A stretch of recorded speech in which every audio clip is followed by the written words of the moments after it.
नमस्कार भक्तों, स्वागत है हमारे YouTube चैनल पर। आज हम सुनेंगे आषाढ़ मास की अमावस्या की कथा।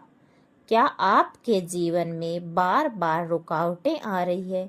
क्या आपने कभी सोचा है कि आपके पितर आपसे क्या चाहते हैं? आषाढ़ पितर अमावस्या की यह चमत्कारी कथा सुनिए। कहते हैं इस श्रद्धा से सुनने और पितरों का स्मरण करने से उनके आशीर्वाद की प्राप्ति होती है। तो आइए शुरू करते हैं यह पावन कथा। ओम श्री गणेशाय नमः। ओम पितर देवो नमः। बहुत समय पहले की बात है। एक नगर में धर्मदास नाम का एक धनी व्यापारी रहता था। उसके पास धन, वैभव और सम्मान की कोई कमी नहीं थी, लेकिन उसके घर में हमेशा अशांति बनी रहती थी। व्यापार में बार बार हानि होती, परिवार में बीमारी रहती और किसी भी शुभ कार्य में सफलता नहीं मिलती थी। एक दिन दुखी होकर धर्मदास जंगल में रहने वाले एक ज्ञानी ऋषि के पास पहुंचा। उसने हाथ जोड़कर कहा, गुरुदेव, मैं भगवान की पूजा करता हूँ, दान भी देता हूँ, फिर भी मेरे जीवन में सुख नहीं है। इसका क्या कारण है? ऋषि ने ध्यान लगाया और बोले, वत्स्य, तुम्हारे पितर तुमसे नाराज नहीं है, लेकिन तुम उनका स्मरण और तर्पण करना भूल गए हो। जो अपने पूर्वजों का सम्मान नहीं करता, उसके जीवन में अनेक बाधाएं आती है। धर्मदास ने पूछा कि गुरुदेव, मैं क्या करूं?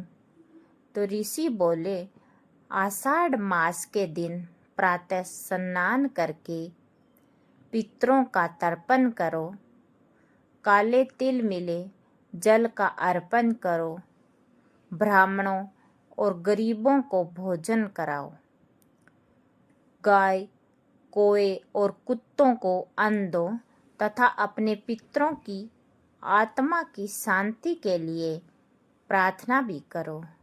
धर्मदास ने श्रद्धा और विश्वास के साथ वैसा ही किया। उसने अपने पूर्वजों को याद किया, तर्पण किया, दान दिया और पूरे मन से प्रार्थना की कि कुछ ही समय बाद उसके जीवन में परिवर्तन आने लगा। व्यापार फिर से चल पड़ा, परिवार में सुख शांति लौट आई और घर में समृद्धि का वास होने लगा। धर्मदास समझ गया कि पूर्वजों का आशीर्वाद ही जीवन की सबसे बड़ी पूंजी है। कहा जाता है कि उसी समय से लोगों ने आषाढ़ पितर अमावस्या पर अपने पितरों का तर्पण श्राद्ध करना प्रारंभ किया। यह परंपरा आज भी श्रद्धा के साथ निभाई जाती है और इस कथा से हमें शिक्षा मिलती है कि हमें अपने माता पिता और पूर्वजों के प्रति हमेशा कृतज्ञ रहना चाहिए। उनके आशीर्वाद से परिवार में सुख शांति और समृद्धि बनी रहती है। जो व्यक्ति आषाढ़ पितर अमावस्या के दिन श्रद्धा से तर्पण और दान और प्रार्थना करता है, उसके जीवन की अनेक बाधाएं दूर होती है और पितरों का आशीर्वाद प्राप्त होता है। कथा का संदेश है कि पूर्वज केवल हमारे अतीत नहीं है, वे हमारे जड़ों का आधार है। उनका सम्मान करना, उनका स्मरण करना और उनके लिए प्रार्थना करना हमारे संस्कारों का महत्वपूर्ण भाग है। श्रद्धा से किया गया छोटा सा तर्पण भी पितरों तक पहुंचाता है और उनके आशीर्वाद से परिवार में सुख समृद्धि और शांति बनी रहती है।